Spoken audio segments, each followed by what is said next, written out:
الحمدللہ رب العالمین والصلاة والسلام علی خاتم النبیین اما بعد فاعوذ باللہ من الشیطان الرجیم بسم اللہ الرحمن الرحیم الصلاة والسلام علیک یا رسول اللہ وعلی آلک واصحابک یا حبیب اللہ الصلاة والسلام علیک یا نبی اللہ وعلی آلک واصحابک یا نور اللہ۔ درود پاک پڑھنے کے بے شمار فضائل و برکات ہیں۔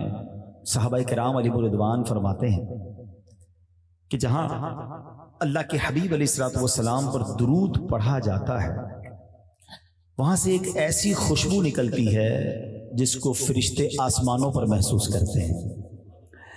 نارملی جب ہم خوشبو لگاتے ہیں یا خوشبو خریدنے جاتے ہیں تو دل میں تمنا ہوتی ہے، ہم اس کو کہتے ہیں ایسی خوشبو دو ذرا دور تک جائے یا لانگ لاسٹنگ ہو، مگر یہ کیسی خوشبو ہے کہ بندہ زمین پر درود پڑھے آسمان تک اس کی خوشبو جاتی ہے۔ اور اس کی بڑی لاجیکلی وجہ بھی ہے، یہ ذکر کس کا ہے، یہ بات کس کی ہے؟ یہ اس کا ذکر ہے جو خود مہکے آقا ہے۔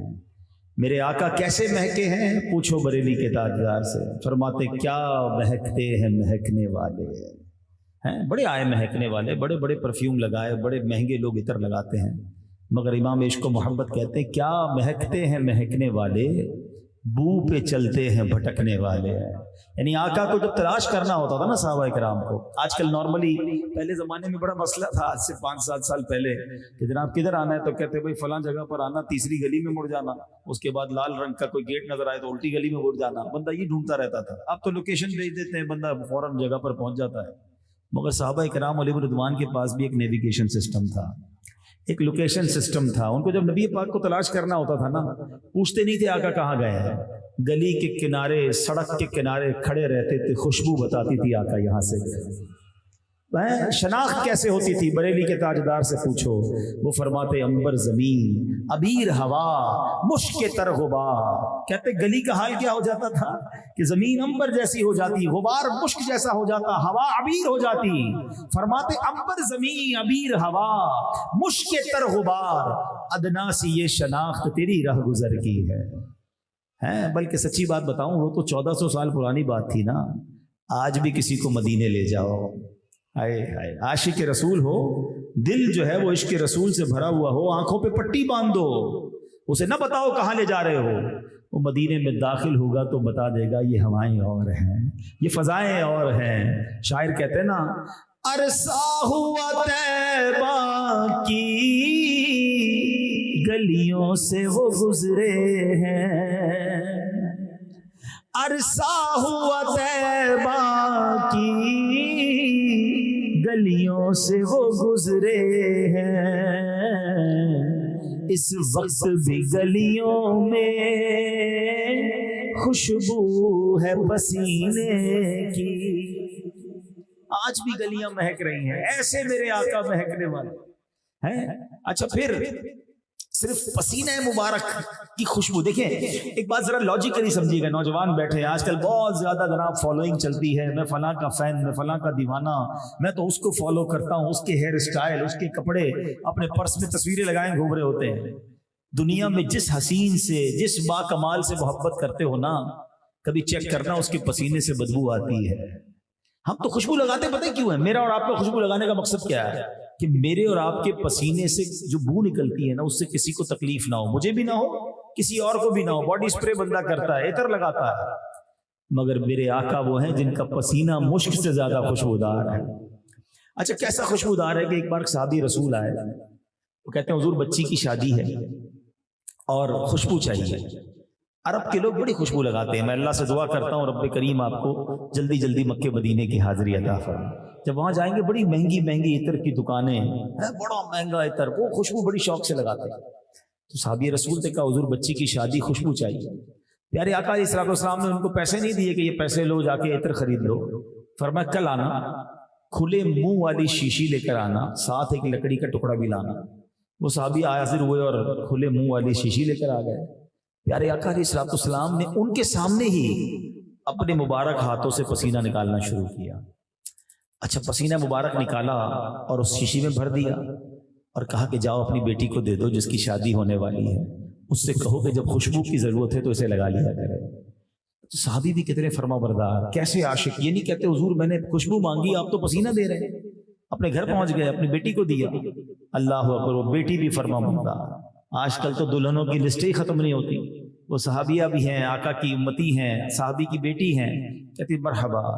اب جب وہ پسینہ مبارک لگانا شروع کیا نا، میں اور آپ خوشبو لگائیں تو ایک کمرہ مہک جاتا ہوگا، جب اس صحابیہ نے، اس دلہن نے نبی پاک کا پسینہ لگایا وہ پورا گھر مدینے میں مہکنے لگ گیا۔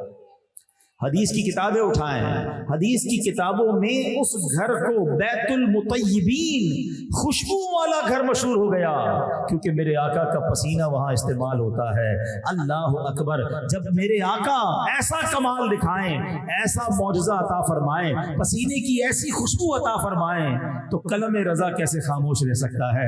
اعلیٰ حضرت کیا خوب بات لکھتے ہیں، فرماتے ہیں واللہ جو مل جائے میرے گل کا پسینہ، واللہ جو مل جائے میرے گل کا پسینہ، مانگے نہ کبھی عطر نہ پھر چاہے دلہن پھول، کیوں سرتاب قدم ہے تنے سلطان زمن پھول، لب پھول بدن پھول زکن پھول دہن پھول۔ تو پھر کیوں نہ آقا سے محبت کریں، دنیا داروں کے پیچھے کیوں بھاگیں؟ ہم تو اس سے پیار کرتے ہیں جس کا پسینہ بھی مشک سے زیادہ خوشبودار ہے۔ تو اگر واقعی کسی سے پیار کرنا ہے، کسی کو فالو کرنا ہے، کسی سے انسپائر ہونا ہے، کسی کا دیوانہ بننا ہے، تو نبی پاک سے زیادہ با کمال ہستی کوئی نہیں دنیا میں ہے۔ میں چلے دنیا کے جس حسین سے آپ کو محبت ہے نا، دو ہی چیزیں میں بتاتا ہوں، باقی میں نبی پاک کے چہرے کی بات، آنکھوں کی بات، مبارک ہاتھوں کی، مبارک زلفوں کی بات کیا کروں۔ وہ دو چیزیں جو نارملی انسان کی وہ ہوتی ہیں جس سے دوسرا انسان گن کھاتا ہے، ایک پسینہ اور دوسرا تھوک۔ کسی کا تھوک بالکل اچھا نہیں لگتا، ابھی تو پسینے کی بات کی نا، نبی پاک کا پسینہ کیسا، آپ کچھ لعاب دہن کی بات بھی کر لیتے ہیں۔ ایک صحابی حضرت عتبہ بن فرقت رضی اللہ تعالیٰ، آپ کی 4 ازواج تھی، 4 بیویاں تھیں۔ اچھا عرب کے لوگ، میں نے بھی بتایا خوشبو بہت لگاتے ہیں، تو وہ بھی اپنے شوہر کے لیے زینت کرتی، خوشبو لگاتی، جائز ہے، اچھی بات ہے۔ مگر وہ ایک بات نوٹ کرتی تھی کہ ہم جتنی مہنگی خوشبو لگا لیں، حضرت عتبہ میں سے جو خوشبو آتی ہے نا وہ ہم سب سے نرالی ہے۔ اچھا وہ گھر میں تھی تو یہ بھی دیکھتی تھی کہ آپ کو خوشبو استعمال بھی نہیں کرتے، نہ دیکھا بھی نہیں کبھی کوئی خوشبو استعمال کرتے، کدھر چھپائی ہوئی ہے وہ خوشبو اور کب استعمال کرتے ہیں۔ چاروں نے میٹنگ کی اور حضرت عتبہ سے کہا کہ حضور ایک بات تو بتائیں، ہم چاروں خوشبو لگاتی ہیں الگ الگ، مگر آپ میں سے جو خوشبو آتی ہے وہ ہم سب سے اچھی ہے۔ اچھا کبھی خوشبو لگاتے دیکھا نہیں، خوشبو چھپائی کدھر ہے؟ آپ فرماتے میں تو کوئی خوشبو استعمال نہیں کرتا۔ کہ خوشبو استعمال ہی نہیں کرتے؟ کہا نہیں، پھر خوشبو کیسے آتی ہے؟ بات یہ ہے کہ ایک بار میرے جسم پر آبلے پڑ گئے تھے، اسکن ڈیزیز، جلدی بیماری۔ اللہ اکبر، صحابہ کا عقیدہ دیکھو، جب بھی کوئی پرابلم ہوتی کہیں اور نہیں جاتے، نبی پاک کے در پہ حاضر ہوتے تھے۔ سب جانتے تھے نا، نہیں سنتا ہی نہیں مانگنے والا تیرا۔ آقا سے جا کر عرض کرتے حضور جسم پر آبلے پڑ گئے ہیں۔ نبی پاک علیہ الصلوۃ والسلام نے بھی کوئی کریم عطا نہیں فرمائی، کسی ڈاکٹر کا پتہ نہیں دیا، فرمایا عتبہ اپنا کرتا اتارو۔ کہتے میں نے کرتا اتارا، میرے آقا نے لعاب دہن نکالا، اپنے میرے جسم پر ملنا شروع کیا۔ پیارے آقا نے اپنا لعاب دہن مبارک تھوک جو ہے میرے جسم پر ملا۔ حضرت عتبہ کہتے ہیں وہ دن ہے، آج کا دن ہے، بیماری تو چلی گئی، جسم مہکا ہی جا رہا ہے۔ آئے ہائے ہائے، ہے کوئی ایسا کائنات میں؟ اس نبی سے پیار نہ کرے تو کس سے پیار کرے؟ کہ دنیا کے حسینوں کے پیچھے کیوں بھاگنا ہے؟ اعلیٰ حضرت امام اہل سنت فرماتے ہیں نا، وہ خدا نے ہے مرتبہ تجھ کو دیا، نہ کسی کو ملے نہ کسی کو ملا، کہ کلام مجید نے کھائی شہا، تیرے شہر و کلام و بقا کی قسم، تیرا مسند ناز عرش بری، تیرا محرم راز روح امین، تو ہی سرور ہر دو جہاں ہے شہا، تیرا مثل نہیں ہے خدا کی قسم۔ تو آج سارے میرے بھائی نیت کریں کہ انشاءاللہ روزانہ کثرت کے ساتھ درود پاک پڑھیں گے۔ سوچو نا، میں ادھر درود پڑھوں، فرشتوں کو خوشبو جاتی ہے، تو درود پڑھنے والے کی زندگی کیسی مہک جائے گی؟ ادھر انشاءاللہ زندگی بھی مہکے گی، ادھر قبر بھی مہک جائے گی انشاءاللہ۔ تو کثرت سے درود پاک پڑھنے کی نیت کریں۔ ایک بار محبت کے ساتھ بآواز بلند درود پاک بھی پڑھ لیں۔ صلو علی الحبیب صلی اللہ تعالی علی محمد صلی اللہ علیہ وسلم۔ آج جس موضوع پر میں نے چند مدنی پھول پیش کرنے ہیں، نبی پاک علیہ الصلوۃ والسلام کی شان بیان ہو رہی ہے۔ اللہ کے حبیب علیہ الصلوۃ والسلام کی شان کتنی نرالی ہے، سبحان اللہ۔ میرے آقا علیہ الصلوۃ والسلام کی شان یہ ہے کہ جتنے انبیاء گزرے اللہ نے ہر نبی کو کوئی نہ کوئی معجزہ عطا فرمایا، مگر سرور کائنات علیہ الصلوۃ والسلام کو جتنے انبیاء کو جتنے معجزات ملے نا، کم و بیش 1,24,000 انبیاء ہم کہتے ہیں، جتنے بھی اللہ کے نبی ہم سب پر ایمان لاتے ہیں، ان سب کے معجزات کا جو مجموعہ ہے، جو ٹوٹل ہے، وہ اللہ نے اپنے آخری نبی جناب رسول اللہ صلی اللہ علیہ وسلم کو عطا فرمایا۔ اچھا، پھر صرف یہی نہیں، چند معجزات ایکسٹرا جس کو کہتے ہیں ایکسیپشنل، خصائص کبریٰ جنہیں کہا جاتا ہے، جو کسی اور کو عطا نہیں کیے، وہ صرف نبی پاک صلی اللہ تعالی علیہ وسلم کو عطا کیے۔ اللہ اکبر۔ اچھا، پھر ایک اور مزے کی بات، علماء کہتے ہیں جتنے معجزات ہیں نا جو میرے آقا کو عطا ہوئے، مثال کے طور پہ چاند کو 2 ٹکڑے کرنا، سورج کو واپس پلٹا دینا، کوئی ٹوٹا ہوا ہاتھ لے کر آتا، آقا لعاب دہن لگاتے ہاتھ جڑ جاتا، صحابی نکلی ہوئی آنکھ لے کر آتے، نبی پاک دم فرماتے، لعاب دہن لگاتے، آنکھ واپس رکھتے، پہلے سے زیادہ روشن ہو جاتی، ایک پیالہ دودھ کا ہوتا 70 صحابہ پی لیا کرتے۔ کتنے معجزات ہیں، میں بیان کرتا چلا جاؤں بلکہ گنتی نہیں ہو سکتی، مگر علماء بڑی کمال کی بات فرماتے ہیں کہ جتنے معجزات ہیں نا، یہ سارے معجزات سرور کائنات علیہ الصلوۃ والسلام کا جو مقام و مرتبہ ہے نا، اس کے مطابق یہ نارمل ہے۔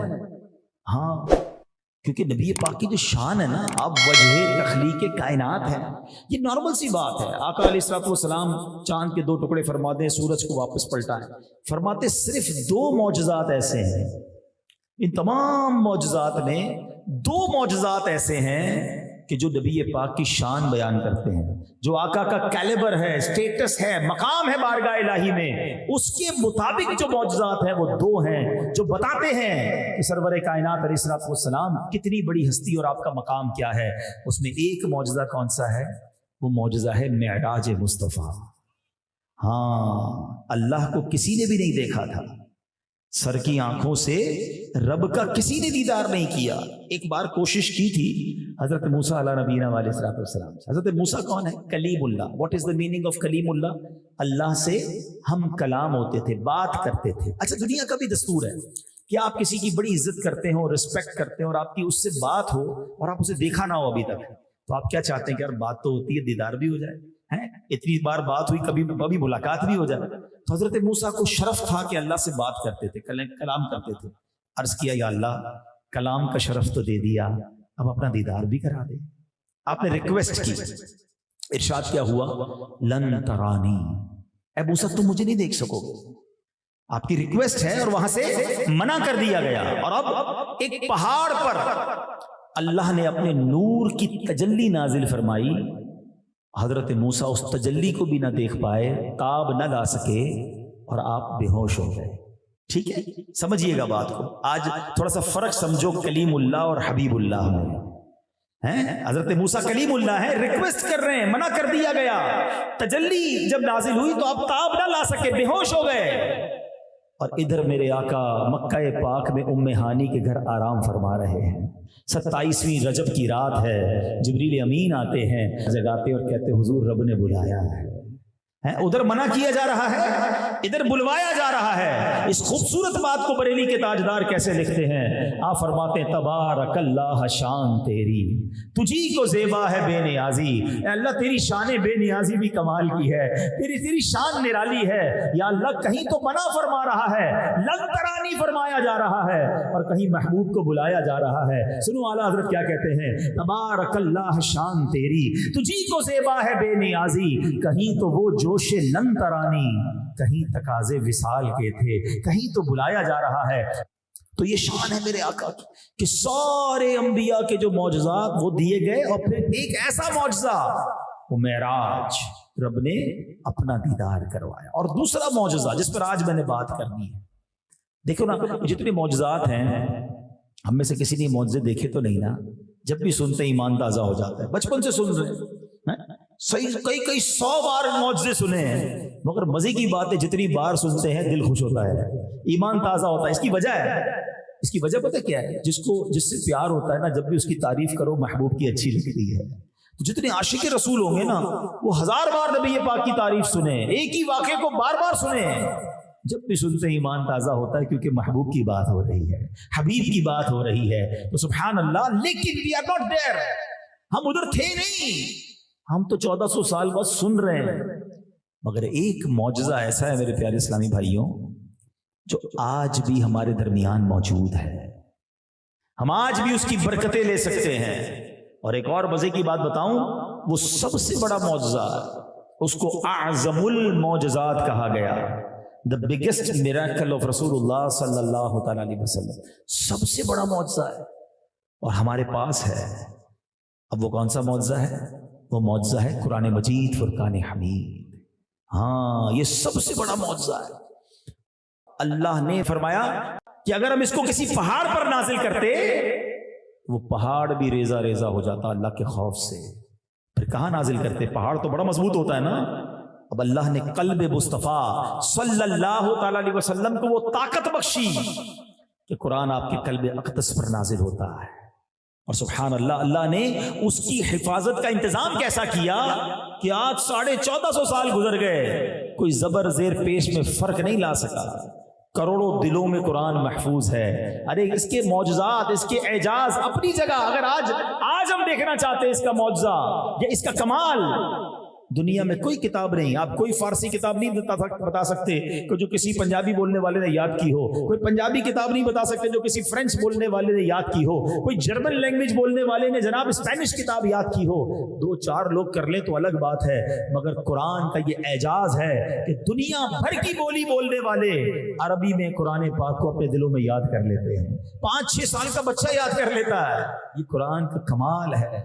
اچھا، پھر دوسری بات، جو کتابیں پڑھنے والے میری بات جلدی سمجھ جائیں گے، علماء بھی بیٹھے ہیں، کچھ کتابیں پسندیدہ ہو جاتی ہیں، پسند آتی ہیں، فیوریٹ ہو جاتی ہیں، ہماری لائبریری میں ہوتی ہیں، ہم اس کتاب کو کتنی بار پڑھتے ہیں؟ 1 بار، بہت پسند آئی 2 بار، 3 بار پڑھ لیں گے، پھر یار اب 3 بار پڑھ لی، اب کچھ اور پڑھتے ہیں، مزہ نہیں آتا، بوریت ہوتی ہے، حالانکہ ہے بڑی پسند، لائبریری میں ہے، مگر 3 بار پڑھ لی ہے۔ قرآن وہ دنیا کی واحد کتاب ہے کہ 1000 بار پڑھو دل بھرتا نہیں ہے۔ قرآن پرانا نہیں ہوتا ہے، قرآن کا لطف ہی نیا ہے۔ ہائے ہائے۔ اچھا، مزے کی ایک اور بات بتاؤں کہ آج بھی کوئی اچھا قاری مل جائے، اچھا تلاوت کرنے والا مل جائے، آج بھی کوئی اچھا قاری مل جائے نا، جس کو سمجھ نہیں آتی اس کی بھی آنکھوں سے آنسو نکلنا شروع ہو جاتے ہیں۔ یہ قرآن کی ایک کنیکٹیوٹی ہے روح کے ساتھ ہے، یہ قرآن کا ایک اثر ہے جو دل پر پڑتا ہے۔ تو یہ تو وہ ہو گئی باتیں جو ہم اپنی آنکھوں سے دیکھ رہے ہیں۔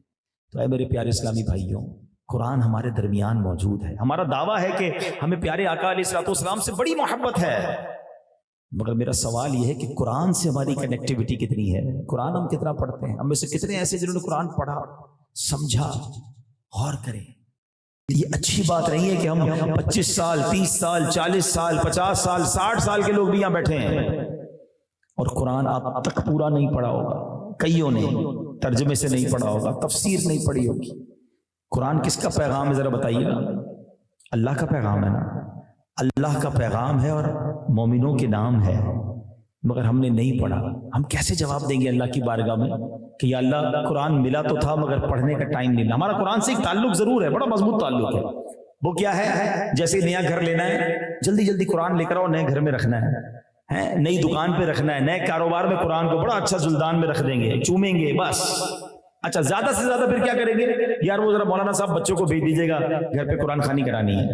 میں نہیں کہتا قرآن خوانی نہیں کرانی چاہیے، لیکن اچھا افسوس پتہ کیا ہوتا ہے؟ جس کے گھر پہ، جس کی دکان پر، جس کی فیکٹری پر قرآن خوانی ہو رہی ہوگی، وہ اس وقت بھی قرآن نہیں پڑھتا، بچوں کو کہتا تم پڑھ لو، میں بیٹھا ہوں ذرا اپنا موبائل چیک کر رہا ہوں۔ اتنا بھی ٹائم نہیں ہے کہ اپنے گھر میں جو قرآن خوانی ہو رہی ہے اس میں بھی میں بیٹھ کے ایک پارہ پڑھ لوں۔ اتنی قرآن سے دوری کیوں ہے؟ حالانکہ یہ تو میرے آقا کا عظیم معجزہ اور رب کا کلام ہے، مگر آج ہم قرآن نہیں پڑھتے۔ حدیث پاک میں آتا ہے وہ دل ویران ہے جس میں کچھ قرآن نہیں ہے۔ بتاؤ نا کہ ہمارے دل میں کچھ قرآن ہے؟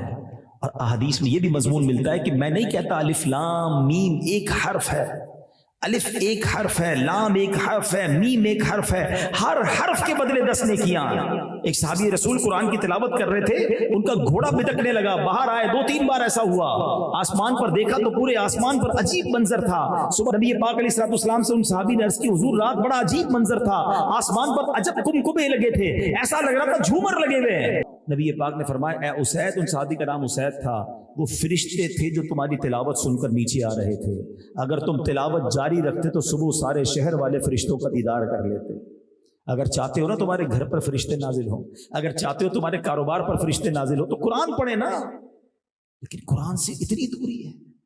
ہمارا قرآن کا انٹریکشن پتہ ہے کیسا ہے؟ ایک واقعہ پہلے بھی کئی بار میں نے بیان میں دہرایا ہے کہ ایک خاتون تھی، بوڑھی خاتون، ان کا ایک نوجوان بیٹا تھا، غریب تھی، پیسے جمع کیے، اپنے بچے کو بیرون ملک بھیج دیا کام کرنے کے لیے کہ وہاں جائے گا، کمائے گا، مجھے بھی پیسے بھیجے گا، میرا علاج بھی ہو جائے گا، گھر بھی خرید لوں گی۔ بیٹا چلا گیا، تھا بڑا فرما بردار بیٹا۔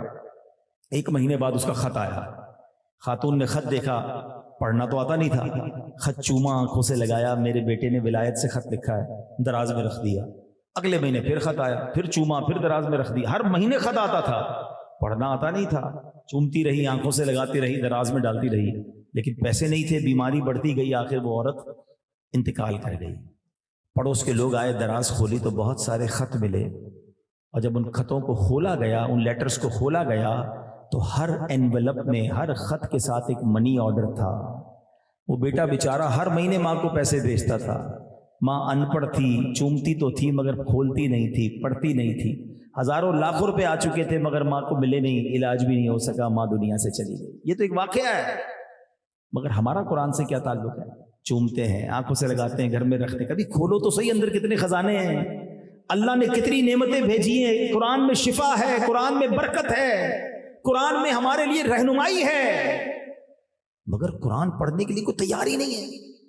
گھنٹوں موبائل کے ساتھ لگے رہیں گے، اتنے سافٹ ویئر موبائل میں ڈاؤن لوڈ ہیں، اور کتنے ہیں، سارا دن انگوٹھے درد ہو جاتے ہیں، اتنا موبائل یوز کرتے ہیں، مگر کبھی سوچا کہ یہ جیسے میں دنیا سے جاؤں گا یہ سارے سافٹ ویئر آف لائن ہو جائیں گے؟ ہمارا دوست ڈھونڈیں گے، یار ایک دن ہو گیا ابھی تک آن لائن نہیں ہوا، 2 دن ہو گئے آن لائن، موبائل تو بتا دیتا ہے نا، واٹس ایپ بتاتا ہے اتنے گھنٹے پہلے آن لائن ہوا، 2 دن سے آن لائن نہیں، خیر تو خبر تو لو، بندہ کدھر گیا؟ اور پھر پتہ چلتا ہے بندہ خود ہی آف لائن ہو گیا، قبر میں چلا گیا۔ جب ہم مریں گے نا ہمارے سارے سافٹ ویئر آف لائن ہو جائیں گے، بلکہ میں آپ کو صحیح بتاؤں ایسا میرے ساتھ واقعہ بھی ہوا۔ میں پہلے یہ بیان کرتا تھا کہ ہم مریں گے تو ہمارے موبائل کے سافٹ ویئر آف لائن ہوں گے، میرے ساتھ ایک واقعہ کیا ہوا کہ ایک بار ہم کچھ صفائی کر رہے تھے اپنے آفس کی، تو ایک فائل نکلی، وہ فائل کسی کی امانت تھی۔ میں نے کہا یار یہ فائل تو ہماری نہیں ہے، اس کی ہے، اس کا نمبر بھی لکھا تھا اوپر۔ میں نے کہا فون کرو، اس کی فائل دے دو، بیچارے کو کام آئے گی۔ ہم نے فون کیا، فون بند، اب کدھر ڈھونڈے؟ تو میں نے کہا یار ہر بندے ہی آج کل سوشل میڈیا پہ اس کا نام ڈالو، اس کا کوئی پیج ویج ہوگا، اکاؤنٹ ہوگا، اس کو وہاں میسج کر دو۔ میں نے چیک کیا تو اس کا اکاؤنٹ مل گیا۔ جب اکاؤنٹ مل گیا تو میں نے چیک کیا اس کے اکاؤنٹ میں، تو 1 سال سے کوئی پوسٹ نہیں لگائی تھی اس نے۔ میں نے کہا یار 1 سال ہو گیا بندے نے آن لائن نہیں ہوا۔ تو میں نے پھر اس کے فیملی کے اکاؤنٹ میں گیا تو بچے کا نام آ گیا، بچے کو کلک کیا تو بچے کا اکاؤنٹ کھل گیا۔ میں نے ادھر میسج کیا کہ مجھے ضروری کام ہے، آپ کے والد کی کوئی امانت ہے، آپ فون کریں۔ اس کے بیٹے کا تھوڑی دیر بعد فون آ گیا، جی فرمائیں۔ میں نے کہا آپ کے ابو کہاں ہیں؟ کہ ابو کا تو 1 سال پہلے انتقال ہو گیا۔ 1 سال سے وہ آن لائن نہیں تھا، تو اس کا مطلب بندہ آف لائن ہو گیا تھا۔ آپ کو پتہ جب میں اور آپ مریں گے نا ہمارے سارے سافٹ ویئر آف لائن ہو جائیں گے، جس کو سارا دن چیک کرتے ہو۔ میں تو اس سافٹ ویئر کی بات کر رہا ہوں کہ اگر اس کو پکڑ لو تو قبر میں بھی آن لائن ہوگا، اور وہ قرآن مجید ہے۔ حدیث پاک ہے جس کا مضمون ہے کہ جو روزانہ سورہ ملک کی تلاوت کرتا ہے رات کو، یہ سورت قبر میں اس کی شفاعت کرے گی، قرآن قبر میں نور بنے گا۔ مگر ٹائم نہیں ہے ہمارے پاس، ہمارا موبائل کے لیے ٹائم ہے، دوستوں کے لیے ٹائم ہے۔ اچھا دنیا والوں کے پیغام سننے کا کتنا شوق ہے، آنکھ کھلتے ہی سچ بتاؤ سب سے پہلے اٹھ کر کیا کرتے ہیں؟ موبائل کدھر ہے؟ ارے بھائی اللہ رسول کا نام لو، وضو کرو، نماز پڑھو، موبائل چاہیے۔ اچھا موبائل اٹھاتے ہی کیا دیکھنا ہے؟ کوئی پیغام تو نہیں آیا، کوئی ضروری میسج تو نہیں ہے؟ یار تمہیں دنیا والوں کے میسج کی ضرورت ہے، اس کو دیکھنا ہے، مس نہ ہو جائے۔ لیکن اللہ کا میسج تمہیں ملا ہوا ہے، 40 سال کے ہو گئے ہو، 30 سال کے ہو گئے ہو، 50 سال کے ہو گئے ہو، اب تک نہیں پڑھا۔ ایک اور مثال کے ذریعے آپ کے دل کے دروازے پر چوٹ کرنے کے لیے بات کر رہا ہوں میں۔ اللہ کرے کوئی ہم سب کو قرآن سے محبت پیدا ہو جائے۔ آپ کبھی بیرون ملک جائیں یا پاکستان ٹور پہ جائیں، تاجران بیٹھے بزنس کے لیے جاتے ہیں، ٹھیک ہے جناب، کسی کام کے لیے گئے، 2-3 دن نکل گئے، 4 دن گزر گئے، گھر والوں کی یاد آئی، بچوں کی یاد آئی، آپ نے ایک پیغام دیا، اس میں آپ نے بچوں کے نام بھی لیے، بچوں کی والدہ سے بھی بات کی، بھائی بہنوں کے لیے بھی میسج کیا، سب کیسے ہیں، ٹھیک ہیں، مجھے ذرا بتاؤ اپنے بارے میں، محبت بھرا ایک میسج آپ نے کیا۔ آپ کو دل میں تمنا ہے کہ اب یہ سنیں گے، تھوڑی دیر بعد ان کی بھی مجھے آواز سنائی دے گی، ایوری بڈی رپلائی مجھے کریں گے، اچھا لگے گا۔ آپ نے دیکھا ڈبل ٹک تو ہو گیا مگر جواب کوئی نہیں۔ 2 گھنٹے، 4 گھنٹے، 6 گھنٹے، 12 گھنٹے، پورا دن گزر گیا ہیں آپ باہر ہیں, بچوں کی یاد آ رہی ہے, فیملی کی یاد آ رہی ہے, اب آپ فون کریں, یار میں نے پیغام بھیجا آپ نے سن کے رپلائی نہیں دیا. تو اگر گھر والے آپ کو یہ جواب دیں کہ ہاں پیغام تو مل گیا تھا, سننے کا ٹائم نہیں ملا, کیسا لگے گا؟ اپنے دل پر ہاتھ رکھ کے بتاؤ, اچھا لگے گا؟ یار کمال ہے, میں باہر گھر سے, ان کو میرا پیغام سننے کا بھی ٹائم نہیں ہے. مجھے بتاؤ نا, تمہارا کوئی پیغام نہ سنے تمہیں برا لگتا ہے, اللہ کا پیغام ہم نے اب تک نہیں سنا ہے, ہم کیا جواب دیں گے؟ سوچئے, ایسا نہ کریں. قرآن سے دور رہنا اچھا نہیں ہے. اور پھر آپ کو میں ایک اور بات بتاؤں, ویسے تو پورا قرآن ہمیں پڑھنا چاہیے, مگر قرآن میں تقریباً 89 ٹائمز اللہ نے مجھ سے اور آپ سے ڈائریکٹ بات کی ہے. جی ہاں, آپ سے بات کی ہے. کیا فرمایا؟ یا ایھا الذین آمنو, اے ایمان والو, اے ایمان والو, او یو بلیورز. کون ہے ایمان والے؟ ہم ہیں نا. ہم سے اور آپ سے ڈائریکٹ بات کی ہے. کیا وہ پڑھ لیا ہم نے؟ ہم کیا جواب دیں گے اللہ کی بارگاہ میں؟ یا اللہ فیملی میں بیزی تھا, دوستوں میں بیزی تھا, کاروبار میں بیزی تھا, تیرا قرآن آیا بھی میرے پاس, میرے پاس ٹائم نہیں تھا. نہیں چلے گا یہ جواب, خدا را نہیں چلے گا. قرآن پڑھیے, اور کم از کم اللہ کا پیغام تو پڑھیے. یہ 90 آیتیں پڑھ لیں, 89 آیتیں پڑھ لیں جس پہ اللہ نے آپ سے اور مجھ سے بات کی ہے. مگر افسوس یہ ہوتا ہے کہ آج لوگوں کے پاس قرآن کے لیے ٹائم نہیں ہے. قرآن کی تفسیر کیا کہتی ہے, قرآن میں پیغام کیا. اچھا یہ بہانہ بھی نہیں چلے گا کہ یا اللہ قرآن تو عربی میں تھا, ہمیں اردو ترجمے مل گئے, اردو تفسیریں ہمارے علماء نے لکھ دی, اور دعوت اسلامی والوں نے تو جو کام کیا, میں کہتا ہوں دنیا میں کسی نے نہیں کیا. قرآن کو جس طرح گھر گھر پہنچانے کا نظام دعوت اسلامی نے بنایا ہے, سبحان اللہ. سب سے پہلے تو کیا کیا, بچوں کے مدرسے بنائے, دنیا بھر میں بنا دیے, سارے فری, کوئی فیس نہیں. اس امت کو کتنے حافظ دعوت اسلامی نے دے دیے. اچھا پھر کمال دیکھیں امیر اہل سنت کا, آپ ایسی نفسیات سمجھتے ہیں لوگوں کی. اب مثال کے طور پہ یہاں بھی میں بیان بچوں میں تو نہیں کر رہا, بڑوں میں کر رہا ہوں. اب کوئی بڑا ایسا میرا بھائی بیٹھا ہے, بزرگ بیٹھے کہ یار قرآن تو میں نے بھی تلفظ سے نہیں پڑھا, ترجمہ تو میں نے بھی نہیں پڑھا, مخارج تو مجھے بھی ٹھیک نہیں ہے, تفسیر تو میں نے بھی نہیں پڑھی, اب میں کیا بچوں کے مدرسے میں جاؤں؟ سبحان اللہ. امیر اہل سنت ہے نا. آپ نے کیا کیا, دعوت اسلامی میں ایک اور نظام رائج کیا, بڑوں کے مدرسے الگ کر دیے, کیونکہ بڑے بچوں کے ساتھ نہیں پڑھیں گے.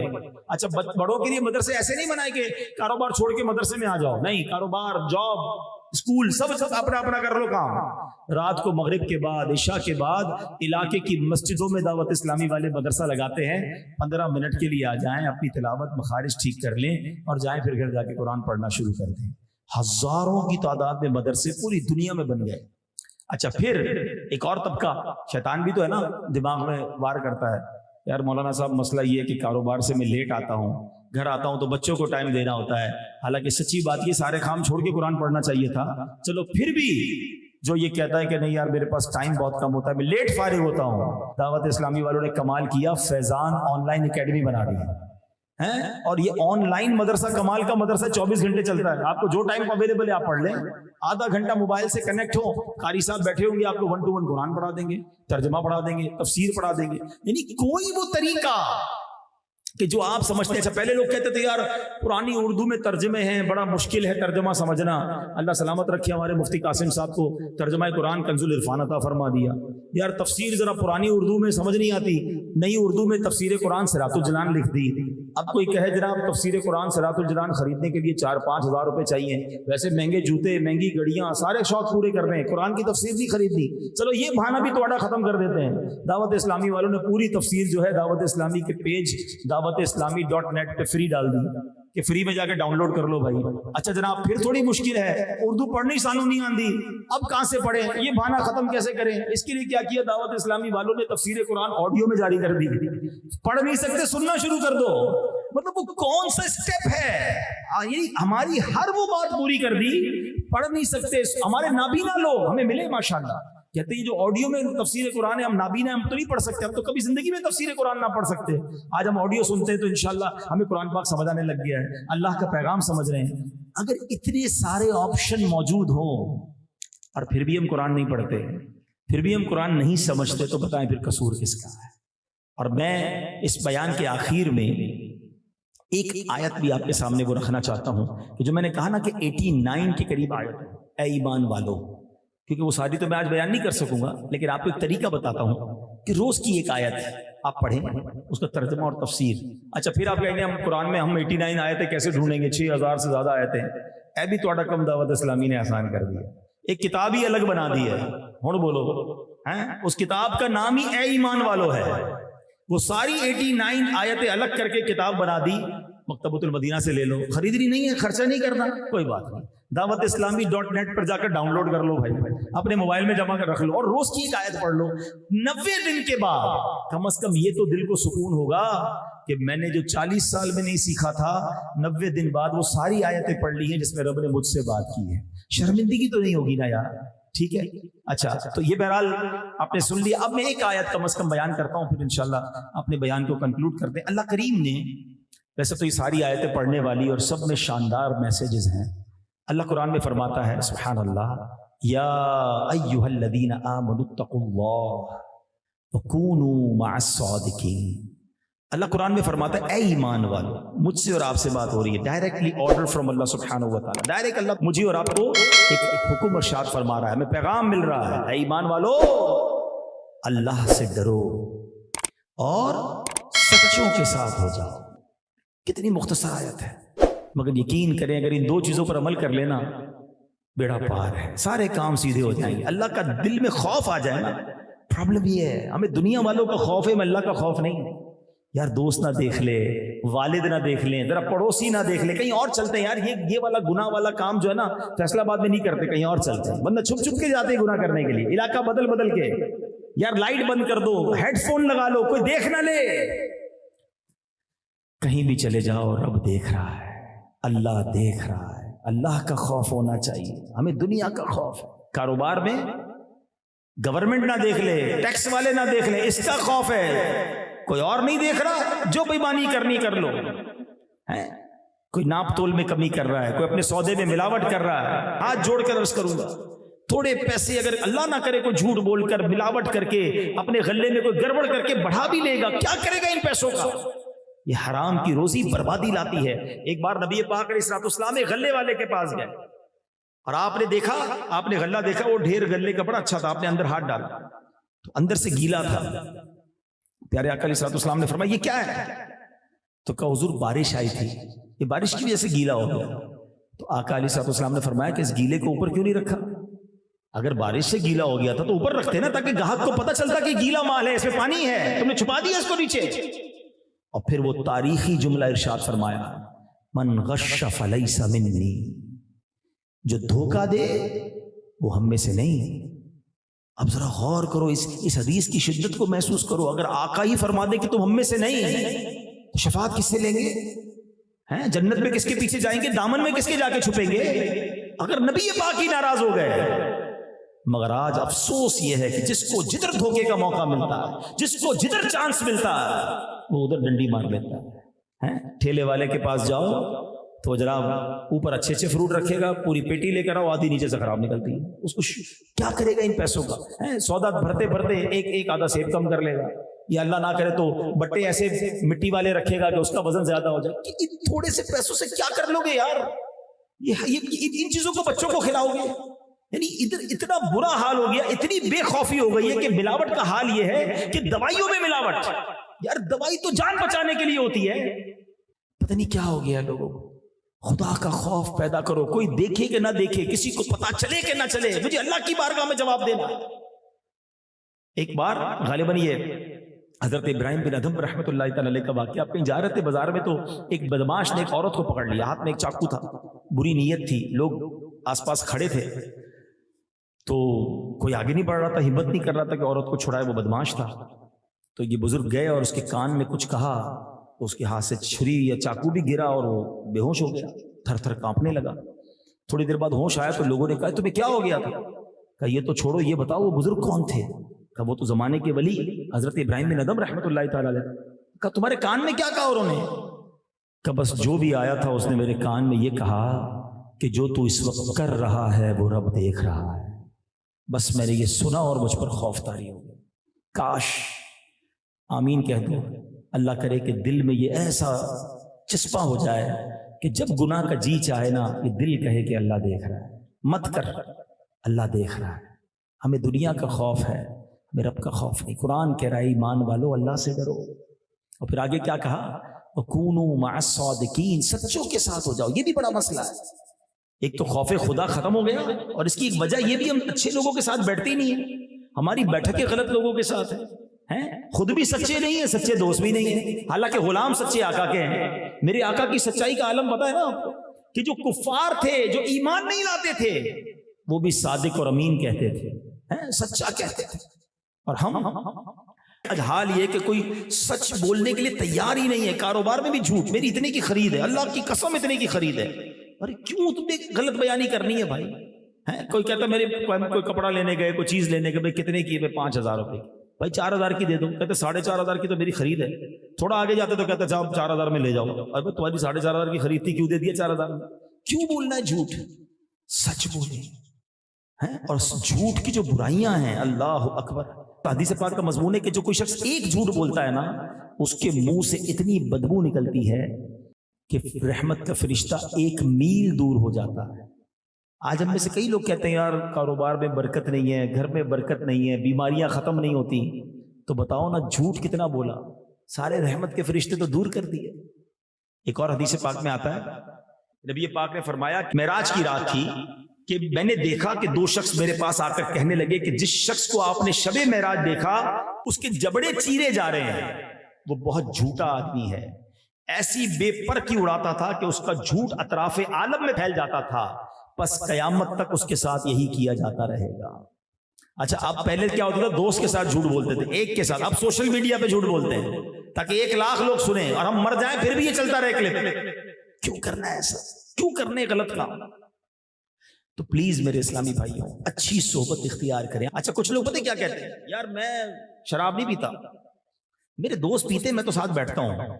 میں جوا نہیں کھیلتا، وہ دوست کھیل رہے ہوتے میں تو کمپنی دیتا ہوں. میں غلط کام نہیں کرتا، دوست کرتے میں بیٹھتا ہوں. کیوں بیٹھتے ہو بھائی؟ ایسی بری کمپنی میں کیا کرنا ہے میں نے؟ جدھر رب کی طرف سے لعنت برس رہی ہے تو ادھر بیٹھا ہوں. میں آپ کو ایک ایگزامپل سوال پوچھتا ہوں، اللہ نہ کرے کسی گھر میں آگ لگ جائے، کیا برابر والے گھر والے سکون سے گھر میں بیٹھے رہیں گے؟ یار برابر میں ہی لگی ہوئی ہے نا. برابر والے بھی گھر خالی کر دیتے ہیں احتیاطاً کہ یار آگ ہمارے گھر میں بھی آ سکتی ہے. اگر اوپر نیچے 2 منزلیں ہوں، 3 منزلیں ہوں، نیچے آگ لگے تو اوپر والے بھی خالی کر دیتے کہ کہیں نیچے سے آگ اوپر نہ آ جائے. یار کمال کے آدمی ہیں. دنیا کی آگ لگے تو گھر خالی کر کے دور ہو جاتے ہیں. جہاں جہنم کی آگ لگی ہے وہاں دوستوں میں بیٹھنا ہے ساتھ جا کے، کچھ نہیں ہوتا مجھے. یہی آگ تمہیں برباد کر سکتی ہے. بیٹھو نا اچھے لوگوں کی صحبت میں. فرق سمجھو برے اور اچھے لوگوں کا. ہاں آپ کو پتہ ہے جو آپ اس محفل میں بیٹھے ہیں، اچھی محفل کا فائدہ کیا ہے؟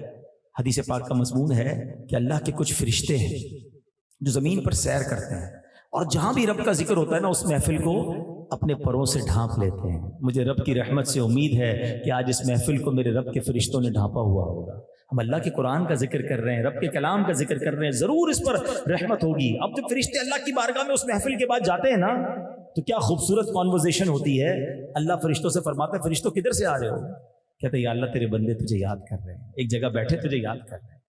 حدیث کا خلاصہ ہے اے میرے فرشتوں انہوں نے مجھے دیکھا ہے. یا اللہ تجھے دیکھا نہیں ہے، مجھے دیکھ لیتے تو کیا کرتے؟ فرشتے عرض کرتے ہیں یا اللہ تجھے دیکھ لیتے تو اور دیوانہ وار تیرا ذکر کرتے. فرشتوں کیا مانگ رہے تھے؟ یا اللہ جنت کا سوال کر رہے تھے. کیا جنت دیکھی ہے انہوں نے؟ عرض کریں گے مولا جنت دیکھی نہیں. ارشاد ہوتا ہے اگر جنت دیکھ لیتے تو یا اللہ وہ جنت دیکھ لیتے اور گر گڑاتے اور روتے اور تڑپ کے ساتھ جنت مانگتے. اے میرے فرشتوں کس چیز سے پناہ مانگ رہے تھے؟ کہ یا اللہ جہنم سے پناہ مانگ رہے تھے. اے میرے فرشتوں انہوں نے جہنم دیکھی ہے؟ یا اللہ جہنم دیکھی نہیں. ارشاد ہوتا ہے اگر جہنم دیکھ لیتے تو کیا کرتے؟ یا اللہ وہ جہنم دیکھ لیتے تو اور روتے اور گر گڑاتے توبہ کرتے. اللہ کریم کا دریا رحمت جوش پہ آتا ہے. رب فرماتا ہے اے میرے فرشتوں گواہ ہو جاؤ میں نے ان سب کی بخشش فرما دی ہے. اچھا اس حدیث کا اگلا حصہ اور خوبصورت ہے. فرشتے عرض کرتے مولا ایک بندہ ایسا بھی اس میں ہے جو تیرا ذکر کرنے نہیں آیا. ہم کہتے ہیں نا میں کرتا نہیں بیٹھتا ہوں، ادھر آ جائے کرو بولے کچھ بھی نہ کرو. فرشتے کہتے ہیں یا اللہ ایک بندہ اس محفل میں تیرا ذکر کرنے نہیں آیا تھا. اللہ فرماتے ہیں میرے فرشتوں یہ وہ لوگ ہیں جن کا ہم نشین، جن کا ساتھی بھی محروم نہیں ہوتا، میں نے اس کی بھی مغفرت فرما دی ہے. ہو سکتا ہے یہاں بھی کوئی ایسا اجتماع میں آیا ہو جس کو آنا نہ ہو، دوست پکڑ کے لے آؤ چلو یار کوئی بات نہیں لنگر بھی ہوگا ذرا چلتے ہیں مزہ آئے گا. محفل کے لیے نہیں ہے ویسے ہی آ گیا.